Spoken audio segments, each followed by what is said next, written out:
Praise the Lord. கர்த்தருடைய பரிசுத்த நாமத்துக்கு மகிமை உண்டாவதாக. இன்றைய நாள் பொழுதிலே உங்கள் அனைவரையும் சந்திப்பதில் நான் மிகவும் மகிழ்ச்சி கொள்கிறேன். கர்த்தர் உங்களையும் உங்கள் குடும்பங்களையும் ஆசீர்வதித்து பாதுகாத்து வழிநடத்தி அருள் புரிவாராக. எனக்கு அருமையானவர்களே, இன்றைய நாளுக்கான இறை வாக்கியம் அப்போஸ்தலனாகிய பவுல் ரோமருக்கு எழுதின நிருபம் 4 21 திருவார்த்தை. இந்த வார்த்தையிலே அழகாக சொல்கிறாங்க பாருங்கள். பவுல் தேவன் வாக்குத்தத்தம் பண்ணினதை நிறைவேற்ற வல்லவராய் இருக்கிறார் என்று முழு நிச்சயமாய் நம்பி தேவனை மகிமைப்படுத்தி விசுவாசத்தில் வல்லவனானார். இல்லையா? தேவன் எப்பொழுதுமே நமக்கான திட்டத்தை நிறைவேற்ற வல்லவராயிருக்கிறார் என்ற விசுவாசம் முதலாவது நமக்கு இருக்க வேண்டும். அது நம்மை சார்ந்தவருக்கோ, நம்முடைய உடன் பிறந்தவர்களுக்கோ, இல்லை நம்முடைய பெற்றெடுத்த தாயும் தந்தைக்கோ இருக்கிற விசுவாசம் அல்ல.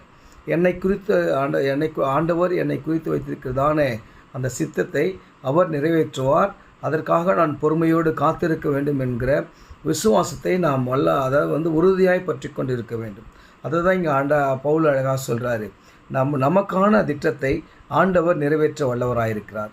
அதனால் முழு நிச்சயமாய், சந்தேகத்தோடு அல்ல, நல்ல விசுவாசத்தோடு, இல்லையா, விசுவாசத்தோடு உறுதி கொண்டவர்களாய், கர்த்தர் மேல் நாம் பற்றுதல் கொண்டவர்களாய், நாம் கர்த்தரை நோக்கி நமக்கான திட்டத்தை நம்முடைய தேவனாகிய கர்த்தர் நிறைவேற்ற வல்லவராய் இருக்கிறார் என்று விசுவாசிக்கும் பொழுது நம்முடைய வாழ்க்கை ஆசீர்வாதமாக இருக்கும்.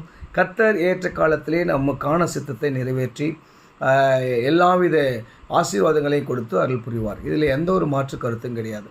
முதலாவது நம்முடைய திட்டத்தை என்னது என்று, நமக்கான திட்டம் ஆண்டவர் என்ன வைத்திருக்கிறார் என்பதை நாம் தெரிந்து கொள்ள வேண்டும். ஜபத்திலே உறுதியாக தெரிந்து நம்முடைய சித்தத்தை எடுத்து ஆண்டவர்கிட்ட வைக்கக்கூடாது, நம்முடைய விருப்பத்தை எடுத்து ஆண்டவர்கிட்ட வைக்கக்கூடாது. ஆண்டவருடைய சித்தம் என்ன, அவர் கொடுத்த வாக்குத்தத்தம் என்ன, அந்த வாக்குத்தத்தத்தை அவர் நிறைவேற்ற வல்லவராக இருக்கிறார் என்று முழு நிச்சயத்தோடு விசுவாசத்தோடு நாம் நம்பியிருக்க வேண்டும். அப்படி நம்பியிருக்கும்போது கர்த்தர் அதை முழுமையாய் நம்மளுக்கு நிறைவேற்றி நமக்கான வாழ்க்கையை ஆசீர்வதித்து பெருக செய்வார். அதுக்காக பெரிய உதாரணம் ஆபிரகாம் தான். கடைசி வரைக்கும் ஆண்டவரை நம்பி நான் அவனை என்ன பண்ணுவேன், வானத்தின் நட்சத்திரங்களைப் போலவும் கடற்கரை மணலை போல நான் பெருக பண்ணுவேன்னு சொல்கிறாரு. 99 வயசு வரைக்கும் குழந்தையே இல்லை, ஆனால் ஆண்டவர் கொடுப்பார் விசுவாசத்தோடு இருந்தார். அழகான இன்றளவும் நாம் ஆபிரகாமுடைய சந்ததி தான் நம்முடைய ஜெனரேஷனுக்கும் நம்ம சொல்லிட்டு உட்காந்துட்ருக்கோம், இல்லையா? அதனால தான் ஆபிரகாமுடைய சந்ததியை நம்ம எண்ணவே முடியாது. ஒரே ஒரு குழந்தையாக இருக்கலாம், அவருடைய சந்ததி பெருசு. நாம் எல்லாரும் விசுவாசிகளின் தகப்பனா ஆபிரகாமின் பிள்ளைகளாக தான் இருக்கிறோம், இல்லையா? அதனால் நாம் விசுவாசித்தால் தேவனுடைய மகிமையை காண்போம். வேலையிலும் சரி, இல்லை படிப்பிலும் சரி, மற்ற காரியங்களிலும் சரி, வீட்டு காரியங்களிலும் சரி, நமக்கான திட்டத்தை முதலாவது நாம் தெரிந்து கொள்ள வேண்டும். நாம்